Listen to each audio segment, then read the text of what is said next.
Well, I mean, we in India pride ourselves over the fact that the India-US relationship is supported by both sides of the political aisle in the United States. So whether it's Democrats or Republicans, both support a strong relationship with India.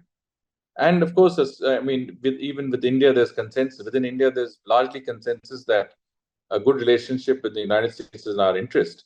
So I don't see ourselves being affected, by either candidacy, whether it was whether President Biden, Vice President Harris, or former President Trump.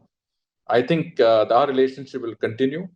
Our relationship will become stronger, and certainly, with either party's contender prevailing, you will expect that the relationship will continue to assume importance, or will continue to be regarded as important in U.S.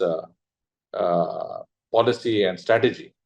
I don't see ourselves being affected. Of course, there could be differences in approach. President Biden's policies have been very well focused towards India. He has he was the first to convene an in-person meeting, or the first to convene the meeting of the Quad at the summit level, and then in person. He has also invited Prime Minister Modi to several major conferences on issues like climate change, sustainable development, democracy, and so on and so forth. So I think he has been very, very considerate of the fact that India is a very major partner of the United States. And that policy, I'm sure, will be continued by Vice President Harris, who has the added advantage of being of Indian origin, at least from from her mother's side, and no doubt that will provide an impetus. At the same time, under President Trump, also there were some very, very notable successes and achievements, and we had also made very good progress under the free trade agreement.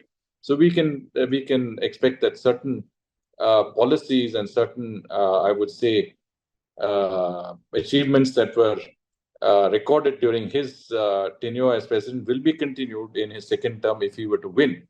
So on either side, there are advantages, and I think we are agnostic when it comes to the two sides of that political, let's say, contest in the United States presidential elections.